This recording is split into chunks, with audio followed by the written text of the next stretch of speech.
Imagine standing in the Welsh valleys, surrounded by the ghosts of industry. Today, we're on a quest to find a lost giant, a marvel of Victorian engineering that once dominated this landscape.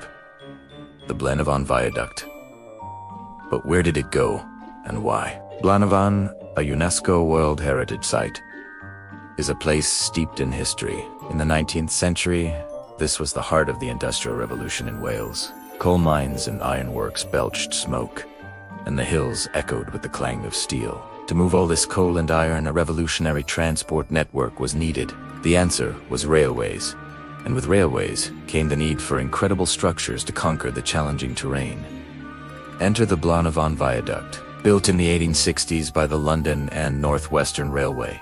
This wasn't just any bridge. It was a colossal structure, stretching over 400 yards long and soaring more than 100 feet above the valley floor. Picture this: 16 massive stone arches marching across the landscape, a testament to the ambition and skill of its builders. For decades, steam trains thundered across it, carrying the lifeblood of an industrial nation. It was a landmark, a symbol of progress and power etched into the very fabric of the valley. So, if it was so magnificent, where is it now? To answer that, we need to understand the rise and fall of Kinkole.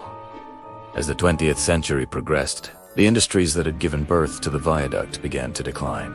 The ironworks cooled, the pits closed, and the demand for the railway lines that served them dwindled. The world was changing. By the late 1940s, the line crossing the viaduct was seeing less and less traffic. Passenger services had already ceased, and soon, the goods trains stopped too. The once mighty viaduct fell silent, its purpose gone.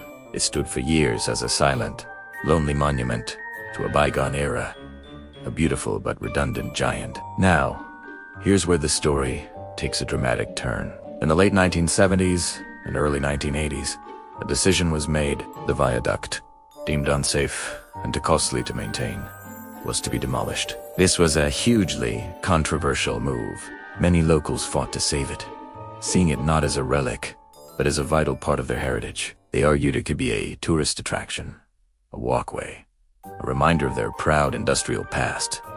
But their pleas fell on deaf ears. In a series of controlled explosions, the magnificent arches were brought crashing down.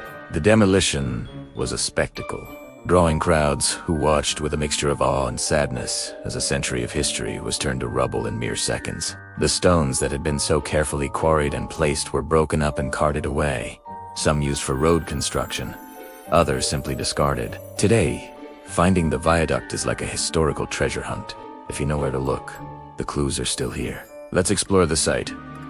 See this path we're walking on? This is the old railway line, the track bed that led directly to where the viaduct once stood. The ghosts of the trains are all around us, and Luke, Era, at the edge of the valley. This is it. This is where the viaduct began. You can see the remaining abutment, the huge stone foundation on which the first arch rested. It's scarred and weathered, half swallowed by nature, but it's undeniably the footprint of a giant. Standing there, you can almost hear the echo of the explosions that brought it down. If you look closely across the valley, you can spot its counterpart on the other side. Try to connect the 2 points in your mind's eye. Imagine the 16 grand arches spanning the gap, the steam and smoke of a train passing overhead. It's a powerful, almost haunting image. What's left is not just stone, but also a legacy. The story of the viaduct's demolition sparked a change in how we view our industrial heritage. It became a wake-up call.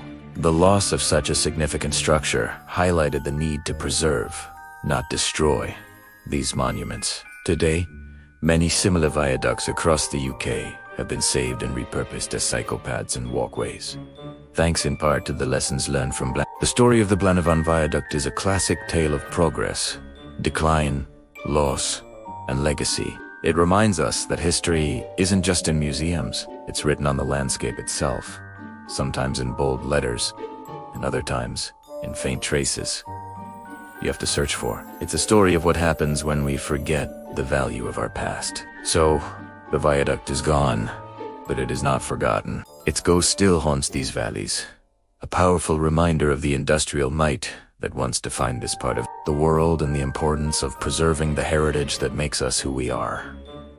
What do you think? Should it have been saved? Let me know in the comments below. Thanks so much for joining me on this historical adventure. If you enjoyed uncovering this piece of lost history, please give this video a thumbs up and subscribe for more explorations into the forgotten corners of our world. Until next time, keep exploring.